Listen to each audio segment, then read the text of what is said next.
Hi kids, we're back here with story time telling, Music History 101. I'm getting sleepy, so go ahead and make yourself some nice hot tea or cocoa. Dim the lights a little bit, or maybe put on some soft music, or maybe turn on a fan. Get cuddled up in your favorite easy chair, or maybe you're ready to go to bed right now, and go ahead and leave this video running. I'm sure you'll be fast asleep within a matter of minutes. We're going to be talking today about another influential composer in classic and music history, Schumann. Robert Schumann, S-C-H-U-M-A-N-N. Robert Schumann was not nearly as interesting as Schubert, although he had his moments. When he wasn't rooting around Schubert's papers looking for lost symphonies, he was busy composing his own music. Schumann was born in 1810 in Zwickau. His father was a bookseller and instilled in him a lifelong passion for literature. After an unremarkable childhood, he went to Leipzig as a young man to study law. That was the idea, although he spent most of his time going to concerts, practicing the piano, and smoking cigars. He liked beer too. At 20, Schumann began studying piano under Frederick Wieck, whose 11-year-old daughter Clara was already a formidable concert pianist and the cutest little girl you ever saw. Schumann moved into the Wieck home to be closer to his teacher.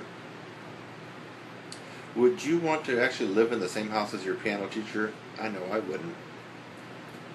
Schumann made a promising start, and Wieck thought he had great talent, but his future as a concert pianist came to a sorry end when, in an effort to strengthen his fingers of his right hand, he invented a harness contraption that permanently crippled two of his fingers. It also made his handwriting a mess. Well, it seemed like a good idea at the time. Schumann was also extremely nearsighted and afraid of heights, as his exemption from military service notes. He lived in ground floor apartments whenever possible.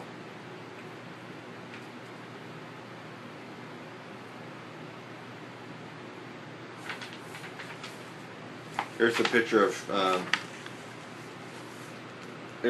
him trying to strengthen his fingers, where he screwing up his fingers a little bit. Schumann didn't fall in love with Clara Wieck right away. After all, she was still too young. He was rather smitten with another of Wieck's pupils, one Ernestine von Fricken.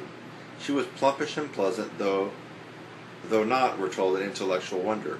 His enthusiasm for her seemed to have waned when he discovered she was not a baron's daughter after all, but only the illegitimate daughter of the baron's unmarried sister-in-law. Hard luck.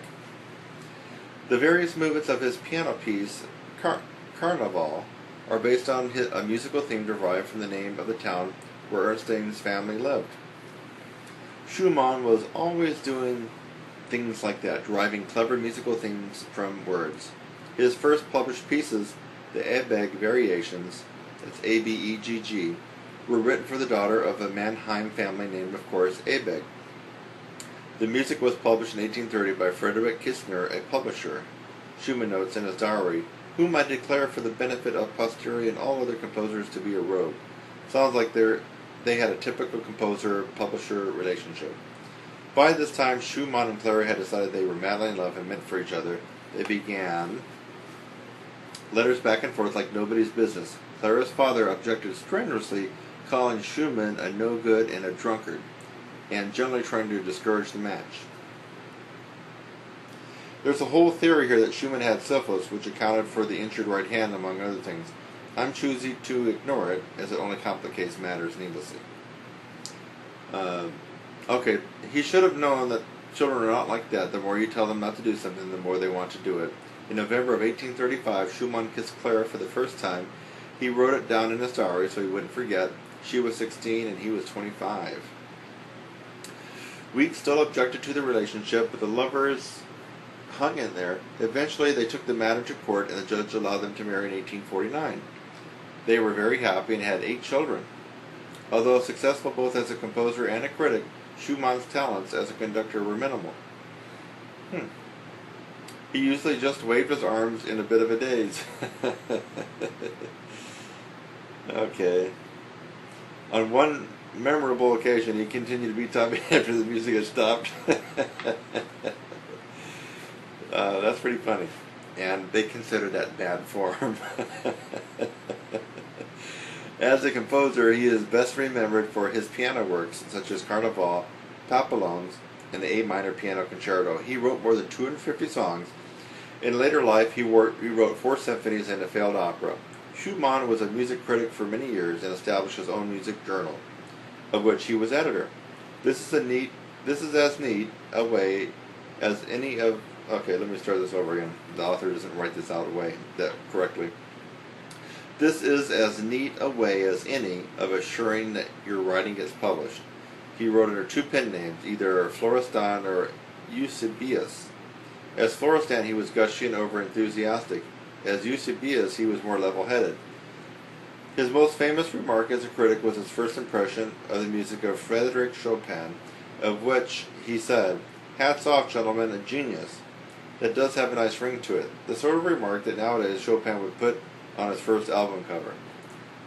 Schumann seems to have had some difficulty distinguishing between fantasy and reality with this literary device. 2 of the movements of Carnival are dedicated to Florestan and Eusebius. In fact, towards the end, Schumann had real trouble with reality most of the time. He heard strange voices and other noises. He also said that the spirits of Schubert and Mendelssohn came to him to dictate musical themes. Sometimes he thought he was being pursued by tigers and hyenas. What?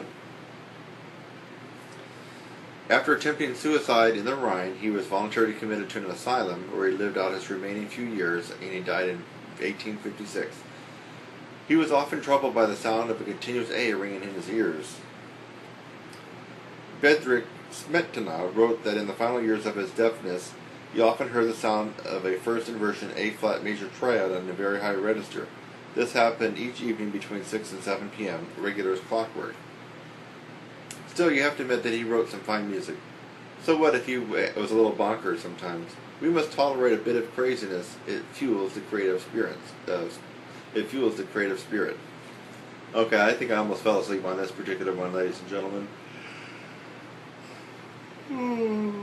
Time for bed. Oh. The perfect sleeping pill is Music History 101, folks, and I think you already know that. For those of you who are still awake and you're almost asleep, go ahead and turn on my next Music 101 storytelling with Kurt Thompson, and rest assured, after the second one, you'll be fast asleep. Good night, all.